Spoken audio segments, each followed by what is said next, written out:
the risk of extinction, I think, is small where we are right now. It may be a risk that comes down the line, but I think there are other risks, with some of these technologies currently. So we have finally reached the crescendo of this incredible, thought-provoking series. Kerensa and I have had an absolute ball doing this 5-part collective of amazing conversations with some of the UK's top thought leaders within this space. So we had to end on a bang. Sara El-Hanfy is the head of artificial intelligence and machine learning at Innovate UK, also an advisory board member for UK Parliament and an advocate for diversity in STEM and digital inclusion. In this episode, we discuss the fundamental societal and business consideration in relation to the evolution of AI technology. We discuss things like ethics, AI in education, and also UK government policy and where the UK sits on the global stage. As somebody who's very well versed in this matter, Sara gives us her advice, or gives her advice to businesses looking to incorporate AI into their processes and product sets. This is such a fitting way to end the series. Sara is fantastic. Kerensa's on top form. I think you will love it. It's Sara El-Hanfy.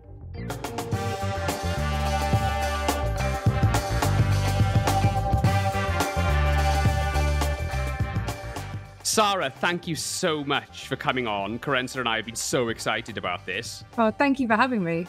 It's so nice to meet you, Sara, at long last. It's great to be here. Really looking forward to it. Absolutely. So much to talk about, so much to unpack. You have got the honour of being the final guest in the AI series. The grand finale. Yeah, the grand finale. Oh, no pressure.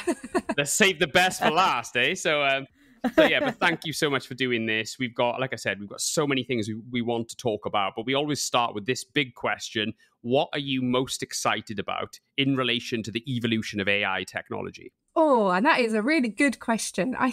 There's so much to be excited about. I think at the minute, there's a lot of the talk about the risk and the safety of AI, rightly so. But I think my background sort of is a non-linear path into tech, I guess. I've always had kind of equal interest in the arts as much as tech.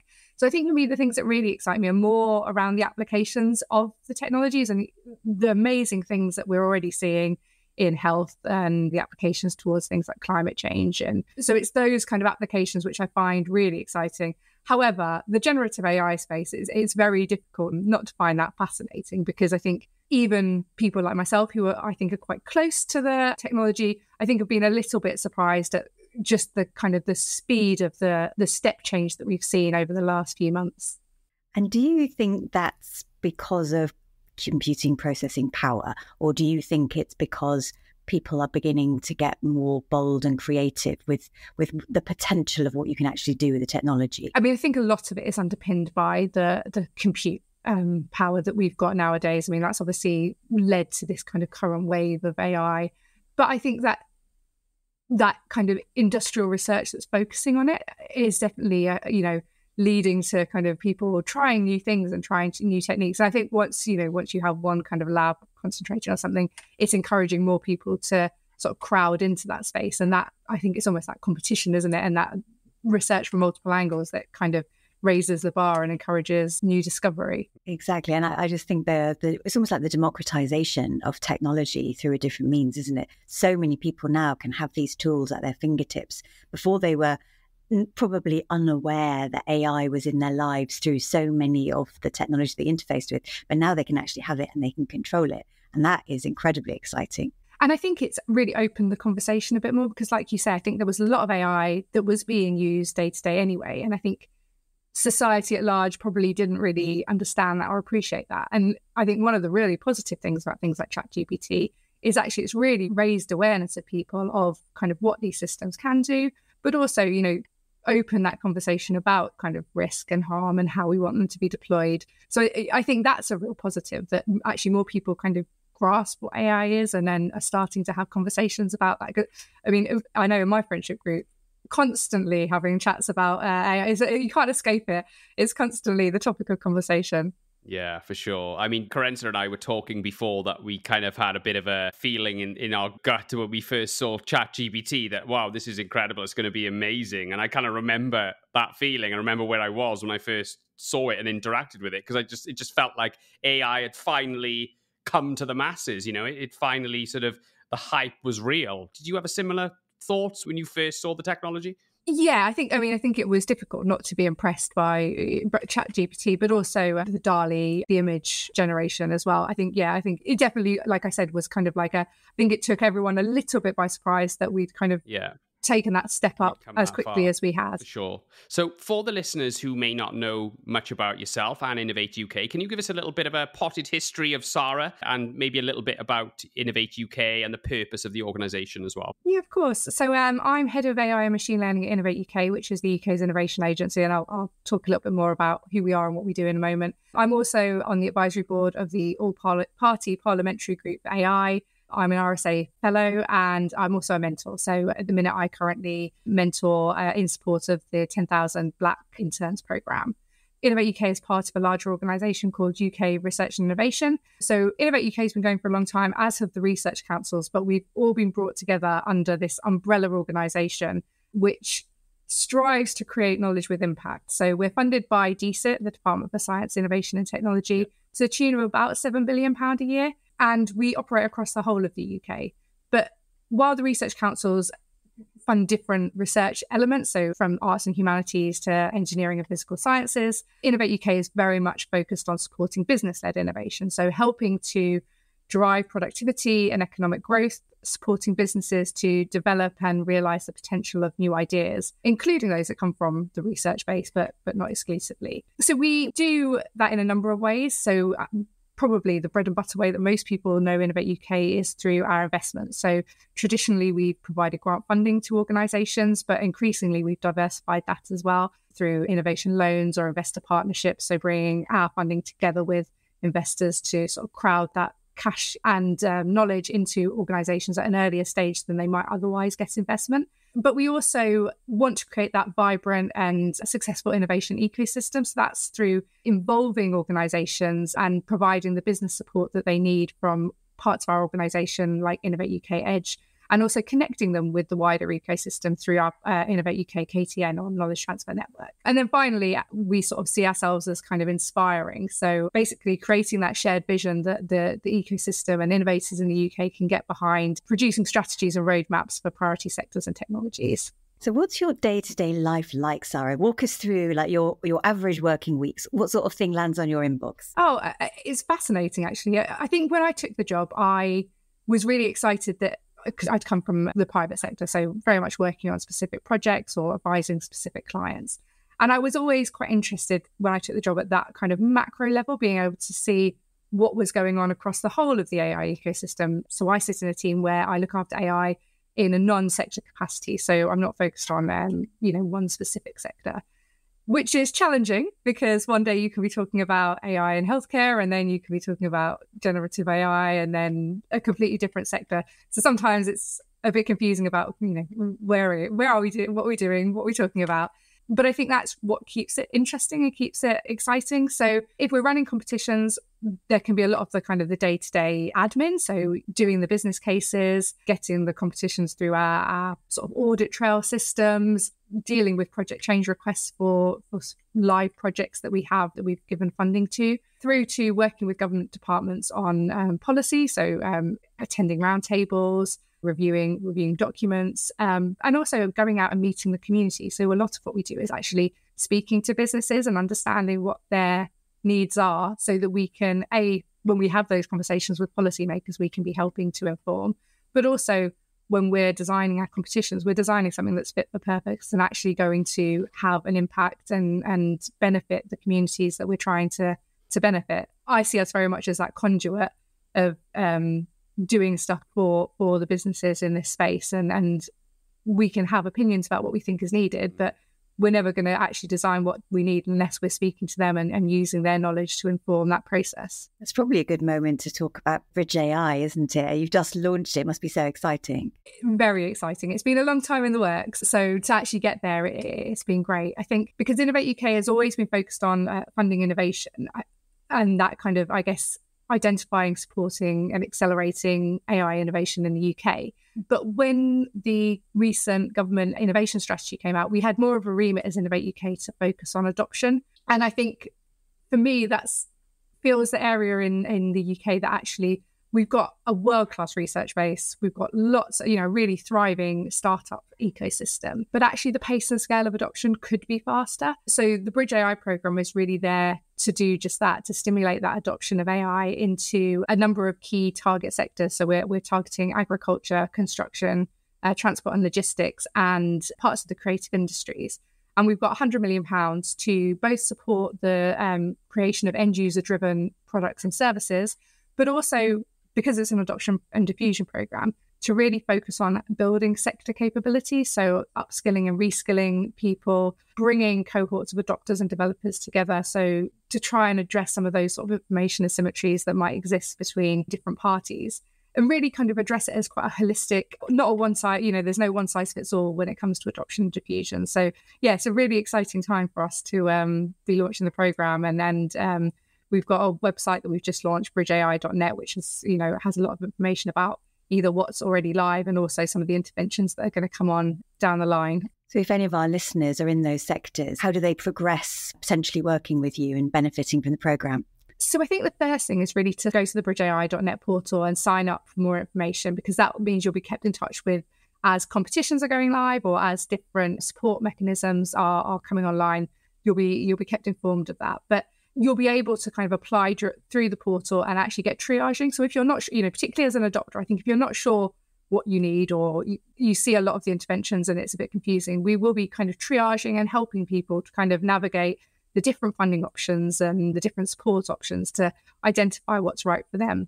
But also there'll be a lot of content, so either disseminated from some of the activities. So, if we're identifying specific standards that need to be created, or there's obviously generative AI being a really hot topic, we'll be starting to talk about some of those topics as well. So people can get a really good overview, really good understanding of ethics as well, of everything that encompasses adopting AI, and be able to choose from whether that's they just need to consume a little bit of content or actually they need proper business support from one of the partners that we've got on the program. So it's a real spectrum depending on where you are in your journey. Yeah. So Sara, you said that adoption could be faster. What kind of thing is holding this back then? So from the research we did, I think there's a number of different factors. I think there's a big skills gap that we have in the UK. Well, I mean, not just the UK, to be honest, it's a global problem, but it's both technical skills. So I think some of the organisations that might adopt AI don't necessarily have the technical skills in-house, but also, I guess, other skills that sit more in that kind of commercial or leadership space. I think there's a lot of uncertainty about how you calculate the ROI of these solutions. And so unless you can really kind of justify why you're bringing that in, particularly if you have low margins, that's a huge risk for you to take. Then I think there's a lot, there's so much activity in the UK that actually then it can be quite hard to navigate where to go. So I think that was kind of what I was talking about the kind of silos of activity, because there's a lot going on in the skills space. But again, that's quite difficult to navigate. So we're hoping to kind of, by bringing a program like this together, we can kind of collate all of that activity and help curate and signpost people to what's the most relevant thing for them at this time. I mean, other barriers, I think the ethics is a big concern for businesses because, no one wants to do the wrong thing, but it's very difficult for businesses to know how to necessarily navigate that risk. So I think certainly some of the training pieces that we have there and some of the tooling that we're looking to develop will help address some of that challenge. And then, I mean, perhaps more for developers, but I think the cost, there's certainly cost barriers around developing these tools because it's not just a standard digital technology. AI technology has a longer development pipeline. So therefore, the cost barriers can be bigger for those developers. It's funny, we were talking recently about new jobs that would be created as a result of AI, mass AI adoption and innovation around AI. And one of the roles, I'm pretty sure it was on one of the podcasts we did, Kerensa, was an AI ethicist or an ethics advisor, an ethics consultant within a corporate organization around AI and language models and things like that. Because we need to be careful of things like bias and just basically slanting outcomes towards unfavorable results. How big is the ethics conversation in your world, Sara? Are you talking about that all the time? Certainly. So I think UK research and innovation, although we've been investing in sort of, I guess, the responsible AI banner, which ultimately includes ethics for a long time, and are continuing to do that. And I think there's research, I think, that is needed in certain areas. So, how you actually have trustworthy autonomous systems. But I think also there's that kind of practical advice for businesses of, frameworks that can be iterated through. So there's always going to be a trade-off with these sorts of things. Ethics is a very difficult, there's not going to be agreement from everyone in the world over what's the ethical way of deploying these technologies. But I think it's ensuring for businesses, it's ensuring that you thought about something in the broadest context. And particularly, I think it's Dame Wendy Hall always says, if it's not diverse, it's not ethical. And, a lot of the teams that are developing these solutions, because we know we don't have huge numbers of women working in the AI or the tech space, a lot of the teams aren't hugely diverse. So you only know what you know. So I think it's anything that like frameworks and practical tools that can help people really think outside of that box and look at problems from a different angle, to just know that you've kind of iterated through a series of questions that helps you think about it in a slightly broader way. And ultimately, for me, it's also then about being transparent about what you've done and how you've done it.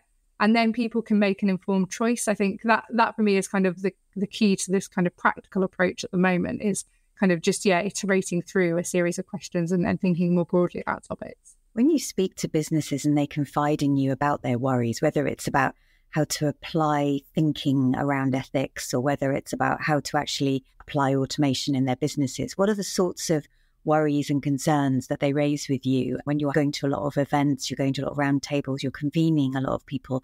Just interested to see the kind of themes that are bubbling up when they talk to you. The awareness has certainly raised, because I remember when I was doing computer science, there was no ethics module or anything like that, which I think that situation is changing a lot. But so I think there's either kind of just not feeling like they really even know where to start, certainly on maybe the more the developer side, or I think it's that risk of, what am I opening myself up for? What am I going to be liable for if I'm implementing these technologies and I don't know how to implement them ethically? What does that mean for me and what does that mean for my business? And I think it's that uncertainty that leads to sort of inaction, even if you think actually this could be quite revolutionary for my productivity, or it just almost becomes quite paralyzing for businesses. I just wanted to ask you about your government advisory stuff. And the question I've got for you is, how does the UK fare on the global stage in terms of policy and regulation around AI? The UK has a really long history in AI. And as I said before, we've got, really strong academic heritage. We've got, great innovators in this country.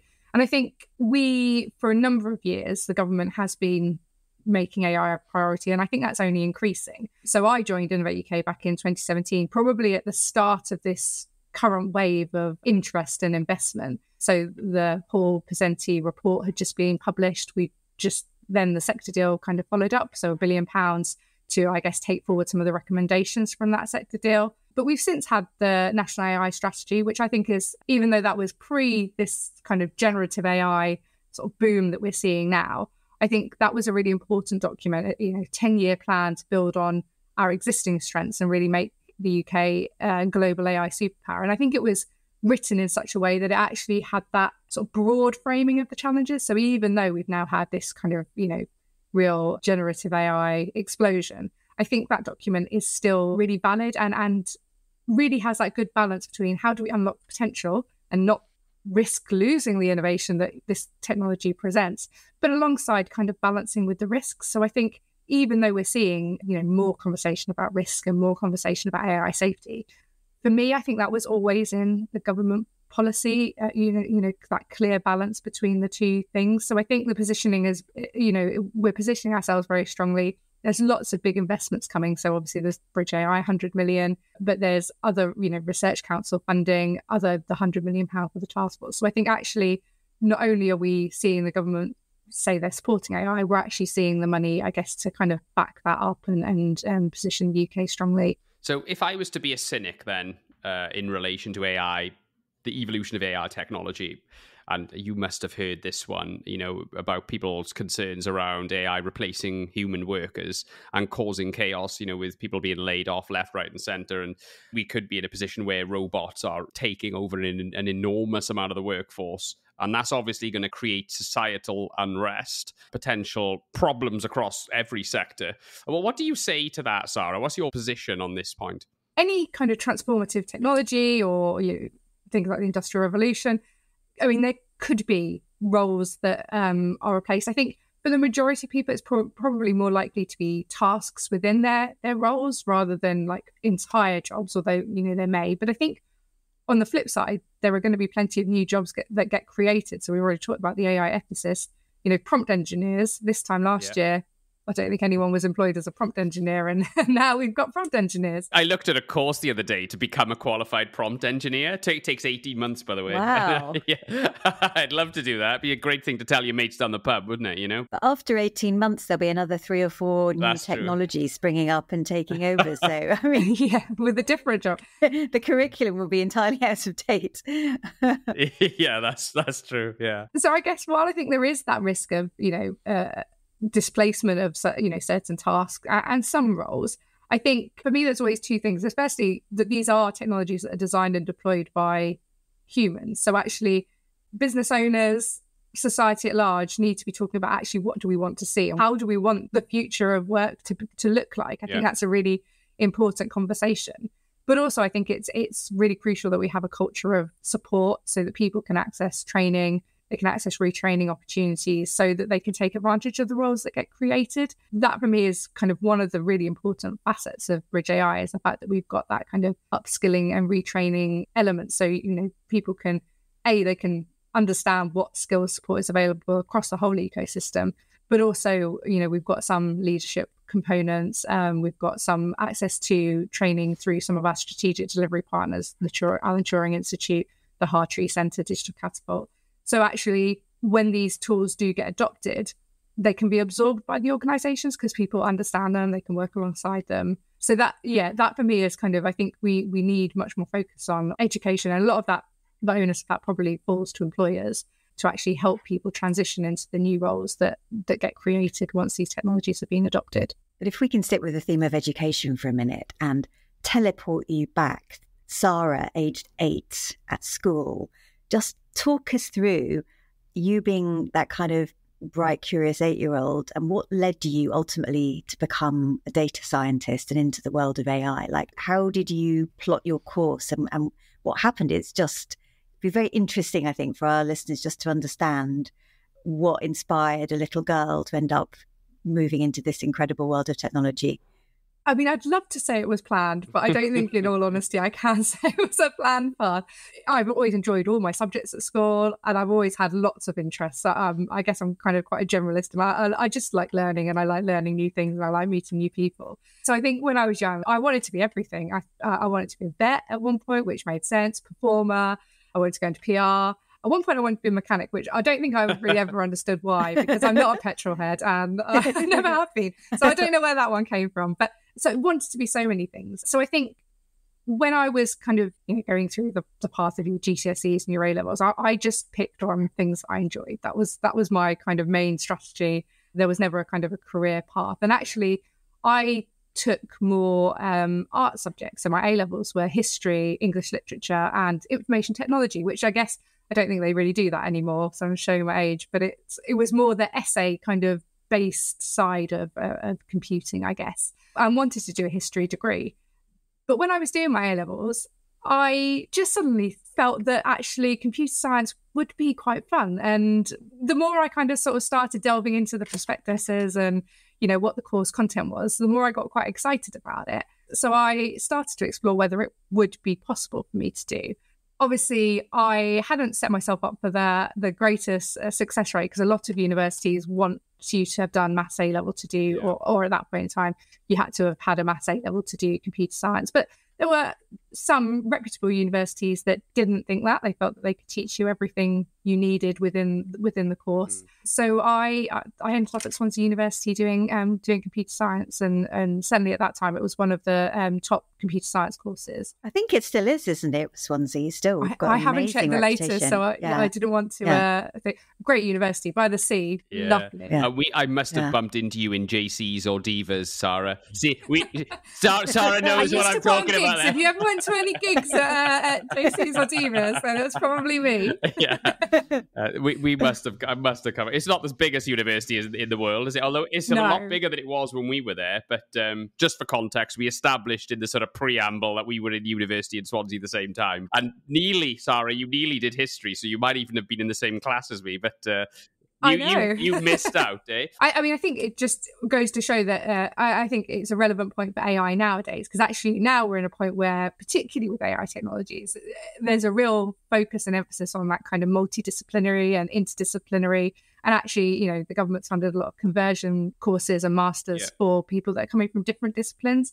So I hope my story can be slightly inspirational to people who think they would like to get into AI and they maybe haven't followed a traditional career path, that actually you don't need to necessarily, and there are ways to still get involved. And actually, we don't need everyone to be data scientists. We actually also need people from different disciplines who can bring, other skills to the table. I think it's beyond a lot of the other digital areas. It is really an area that I think really values and needs that kind of, philosophy and arts, and there's lots of areas that can add value to the AI conversation. Yeah, you're one of the few people I've ever met who is arts and tech, which my background is similarly squiggly. I'm arts and tech, and it's so nice and rare to meet someone else who kind of has a foot in both camps very, very squarely. So I do think, and you will find this, I'm sure, when you meet people, that they find it, first of all, quite confusing, and then actually quite inspiring when they realise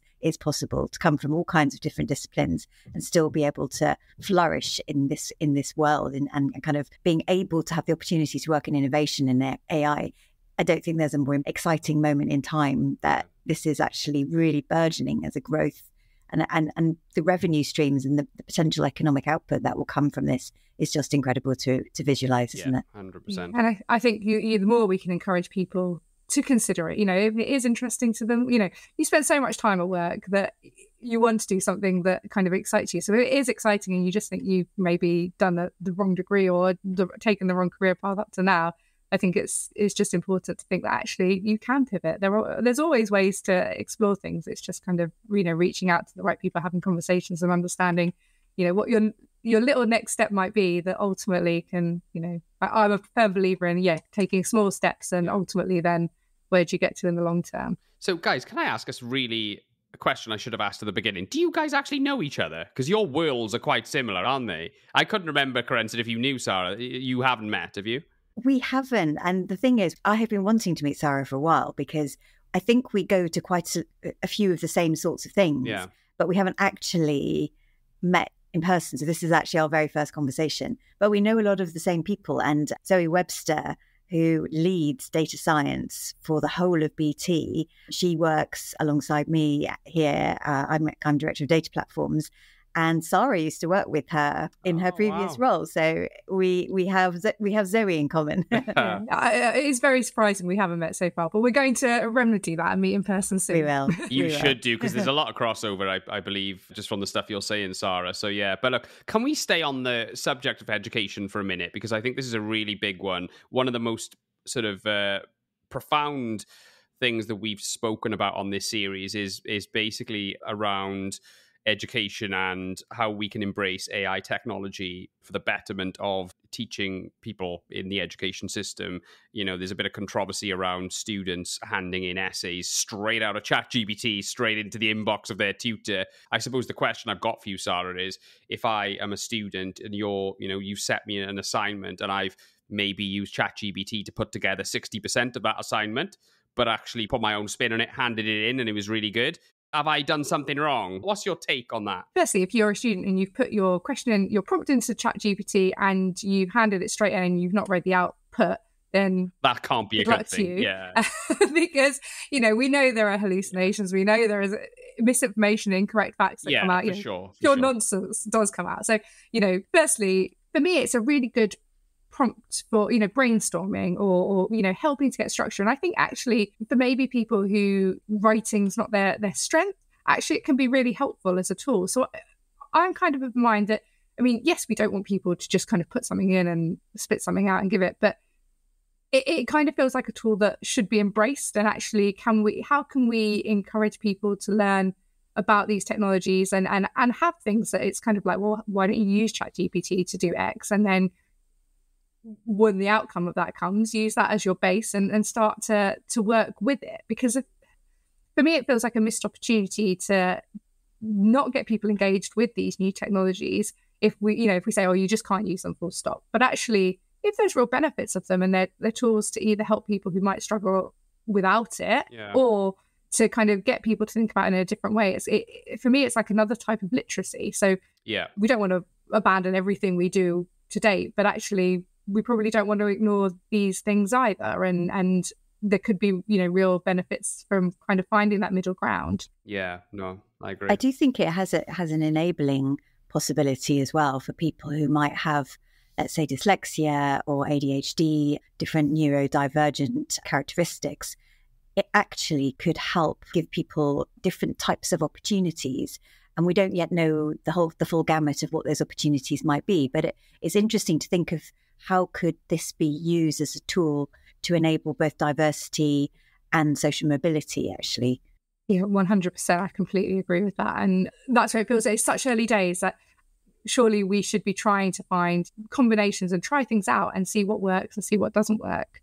Sara, just changing tack a little bit and thinking about society's problems. I mean, we touched there on social mobility and diversity and some of the things that society would like to try to address.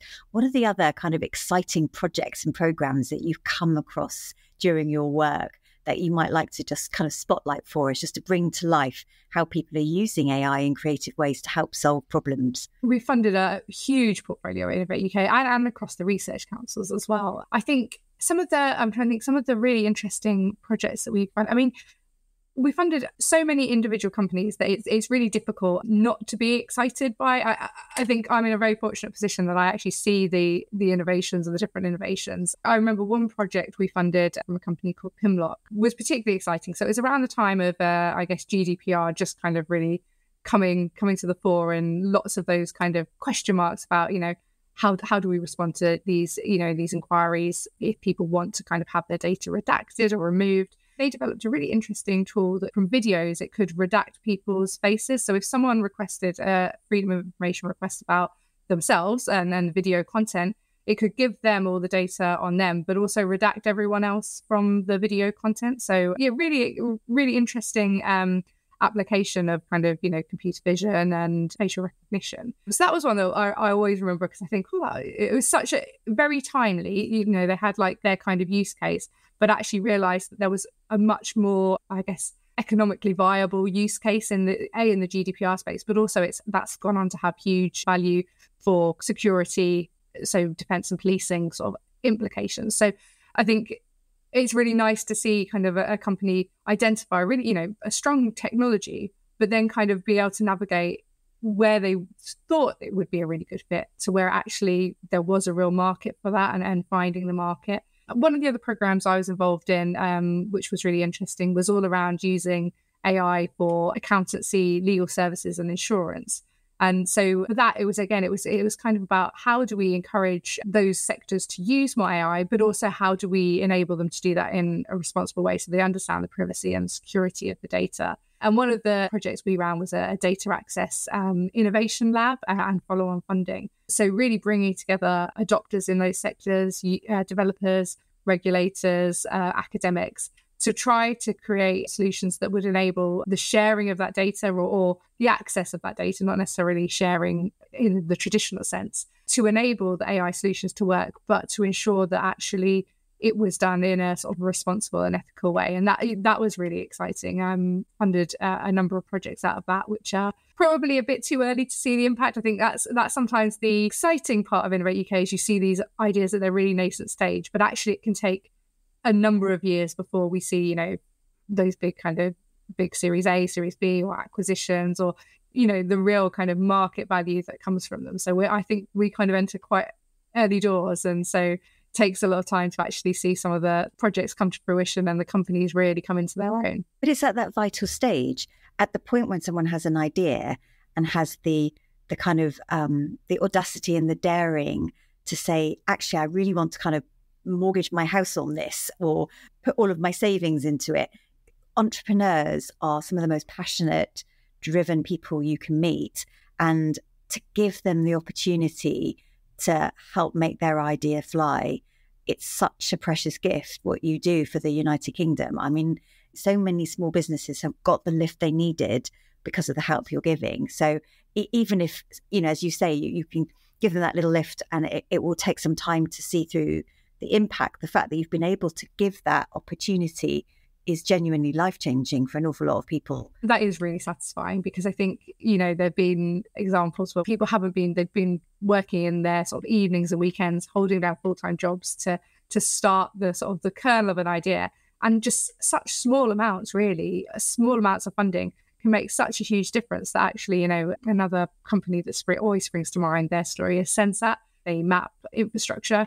So they use AI to kind of determine the best infrastructure configurations and map regions. It was 2 people started out in like bedrooms doing that, but I think it was an innovation voucher from Innovate UK. So really small amounts of funding enabled one of them to go full-time on the company. And now, you know, they're doing fantastically well. And so that's really satisfying, because it feels like we have a very small role, because really it's the innovators and the ideas that they have that's the thing that makes them successful. But, you know, just that little amount of funding can do such a huge amount of people. It's just a shame we can't fund more. Sometimes you see the projects that come through and you just wish you could fund more than we actually can. But obviously, you know, as with everything, there's always a finite amount of money. I think it's more than money, though. I think if you have the validation that someone believes in your idea, I mean, genuinely, the work I've done with small businesses, that can give as much weight, because it's like, there's that belief there, someone's validating it. It gives them that extra boost to really go for it. And I think that also really helps with when it comes to those investment conversations as well. A lot of the companies that we fund say that actually having the Innovate UK badge helps them when they get to those investor conversations, because they can say, well, actually, this government body gave us this money. They obviously thought it was a successful enough or innovative enough and had legs as an idea, so that actually then when they go to those investor conversations, I think you're right. I think probably some of it is it gives them the confidence that they probably present better and perform better, but also it kind of has that, I guess, sort of government associated seal of approval.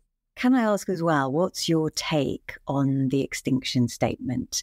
Do you have a point of view on that? I think for me personally, the risk of extinction, I think, is small where we are right now. It may be a risk that comes down the line, but I think there are other risks, you know, with some of these technologies currently. So we've already talked about things like bias. We've already talked about things like job displacement, privacy and data protection. So I think for me, it's about kind of proportionality of investment. So I think, you know, absolutely we can be looking into that, but we can also be looking into the kind of the risks that we have in the here and now. And so I guess it's kind of actually, how do you proportionally invest into those risks and make sure we're investing? I mean, UKRI, as I said before, we've got a long history of investing into responsible AI. And so I think, you know, it's kind of about having a balanced portfolio. But I think the same is true for like the sort of the next generation of AI technologies as well, because generative AI is the thing right now. And I think that's really important that we're investing in that. It's important for the UK's position in kind of a global context.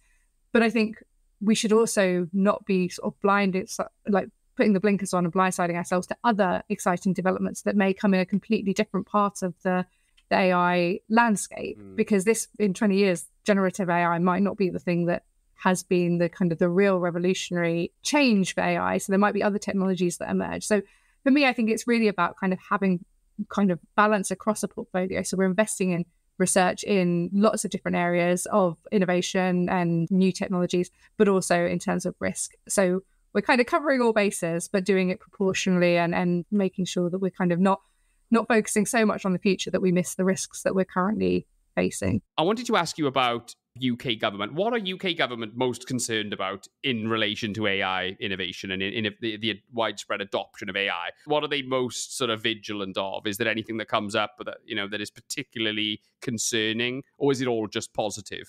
No, I mean, I think the government have that real balance between unlocking the potential, but also managing the safety risk. I think that came out very clearly in the AI strategy. And I think it's coming out really clearly now. So it's really timely we're talking today when I think probably at the same time as Sunak's talking to Joe Biden about the AI summit that's just been announced that the UK is going to hold all around AI safety in the autumn, I believe. But also actually how we work with international counterparts like the US and like the EU to ensure that it's, because it's not something the UK is going to address solely. It's something, AI doesn't have borders. So it needs a global agreement and global solution to some of the challenges. Yeah. So I think the government has been very clear for a long time that there's innovation and balance between safety and innovation. So whilst we're investing very much in encouraging the adoption through Innovate UK's Bridge AI programme, we're also, the government's also putting £100 million into the AI Foundational Models Task Force, which has kind of safety at its core. Yeah. So I think it's that nice balance of, how do we not miss the risk? There's a risk if we don't adopt these technologies and a risk if we don't innovate, because they obviously have potential economic and societal benefits, but there's also a risk if we don't do it responsibly and safely. So I think it's trying to find that balance, which I think is what the government's sort of striving for and comes out very clearly in the policy. So what's your favourite AI tool then, Sara? What productivity bombshell can you drop for us right now? This amazing Chrome extension or AI tool. Is there any other technologies that have blown you away in the last couple of months? I mean, so it's probably really... sounds quite mundane when it comes to compared to ChatGPT, but I think some of the transcription tools where you've recorded voice, things, Otter AI is a really good example. That's an American company, so we probably should promote Trint AI, which is a UK equivalent. Trint. TRINT. Okay, Trint AI, yeah. So that's to kind of, if you've had a meeting, it can take those notes and transcribe it for you. My other half uses it a lot because he works as an editor and a journalist. Yeah. So, that for him is like... Oh, it's incredible. Whenever he used to do the interviews beforehand, he'd always complain about having to do his transcription, whereas now he just sets it up, leaves it running, plays Zelda probably, and then comes back and it's all done for him. And, and then he can just write the article up from there. So I think tools like that for me, they're really helpful because, it's just saving time, which is what I think everyone wants to do. Yes. I mean, if we don't end up with some like AI robotic machine that does all my housework for me, I feel like AI investment has not been put in the right place. No, I completely agree. Especially doing the dishes and things like that. That's what I want. Or the ironing. That's my personal hate. Yeah. Oh, I could go on. There's so many things, isn't there? But what productivity advice do you sort of live by then, Sara? If anyone asks you in your team for productivity advice, what kind of tools or habits have you developed that keep you on track and keep you organized?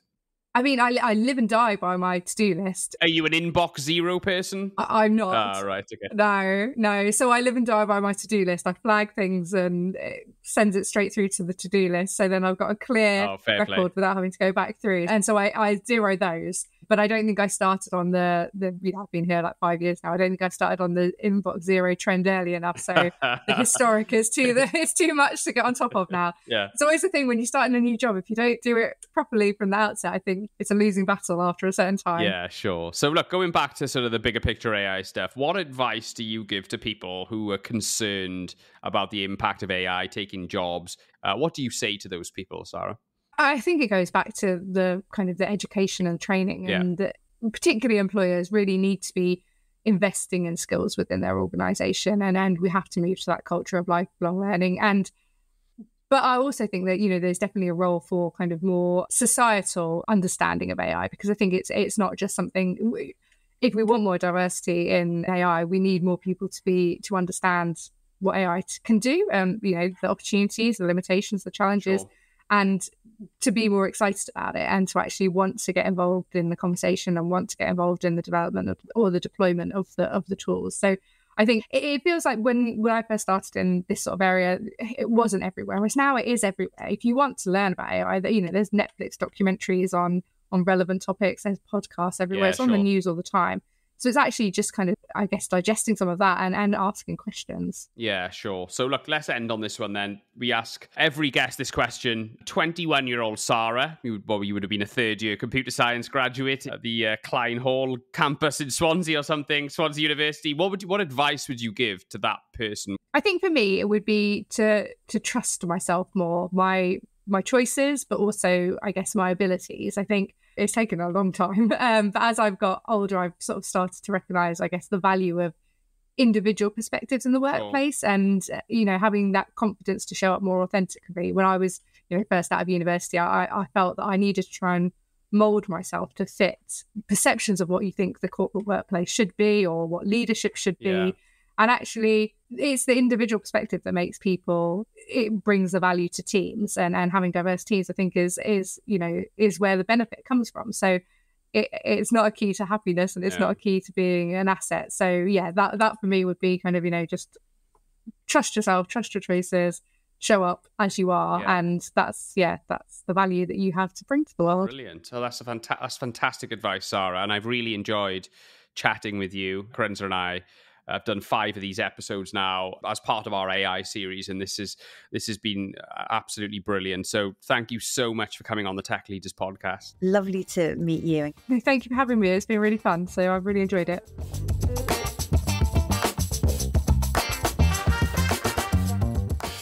Sara was lovely, Kerensa. I really enjoyed that one. She's very well placed to provide perspective on some of the really serious issues around AI and AI tech adoption, especially around ethics, UK government policy, and assurance. It was a great chat, wasn't it? It really was. And I really loved hearing her stories. Particularly, she's just so dedicated to hearing about all the different projects that need help and the investment. Her passion for seeing how AI can help do good in society was really, really refreshing and inspiring, particularly given the backdrop of the extinction statement and a lot going on at the moment. It's just really, really, really great to get her take. But yeah, that was really interesting to get perspective on. I think one of the things that stood out for me was some of the stuff she was saying around how big the AI sector is in the UK. Probably less surprising to you because you're on the pulse of this stuff, aren't you? But I didn't realize how big the AI world is in the UK. Yes, it is. And I mean, actually, my own company, BT, we actually have more AI patents than any other company in the whole of the UK. So really, we are really driving on the innovation side. And I think the explosion, as she was explaining, the explosion in both across the fields of generative AI and conversational AI is really interesting and opening up new markets and new opportunities for people. Yeah, for sure. And do you know what I was thinking, actually, Kerensa, was I'd love to be a fly on the wall in one of those all-party parliamentary group meetings, just to see what kind of thing they talk about. The beauty of all-party parliamentary groups, there's over 600 of them that cover a variety of different special interests. And what they do is they're an opportunity for people in the House of Commons and the House of Lords to listen to expert witnesses and expert advisors. But it's also an opportunity to invite interested parties to hear the evidence. Right. So it is possible to get yourself invited to those. Personally, I'm a speaker and a panelist on a few, and I get to go to a number of them across a couple of different topics. And I always think it's incredibly interesting to hear the expert speakers. Loved it. Brilliant. Thank you so much, Kerensa. You were great again. What a fun series, though. I mean, we put you on the spot and say, what was your favourite moment from the series, Kerensa? Lots of highlights. I've really, really enjoyed it. I'm really quite sad that we've come to the end, actually. I'd like to do some more. There are so many incredible people. Well, never say never, eh? Let me think, my favourite moments. I really did love hearing Priya's journey and her incredible altruistic journey and her entrepreneurial journey is just so inspiring. And I really, really loved hearing from Alex, his approach to crediting his co-founder and team workers at university and in his business.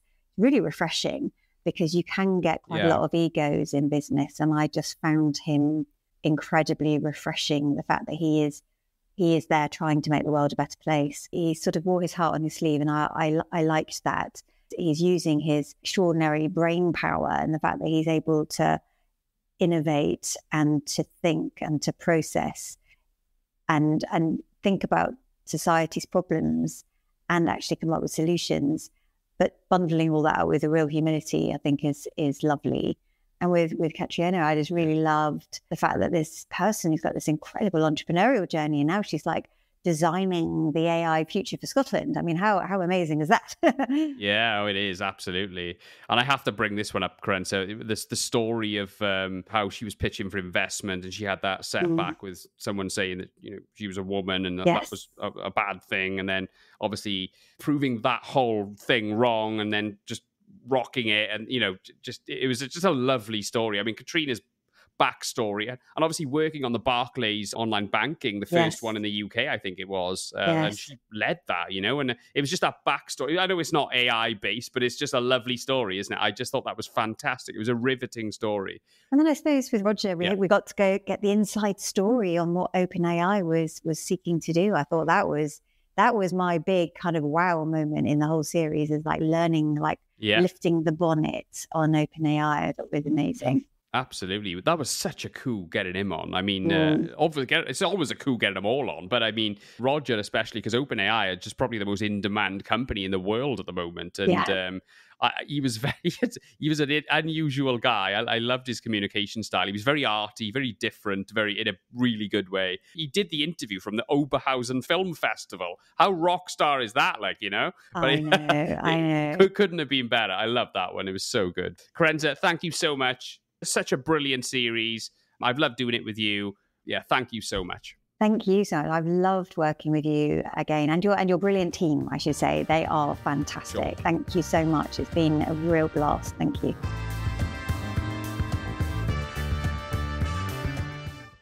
As you quite possibly have heard me mentioning in the past, we record the mass majority of our episodes at an amazing studio facility here in Cardiff at Tramshed Tech. Tramshed Tech is a collaborative community of entrepreneurs and scaling businesses geared towards supporting growth in tech, digital and creative industries across an ever-increasing collection of locations and partner locations, UK-wide and internationally.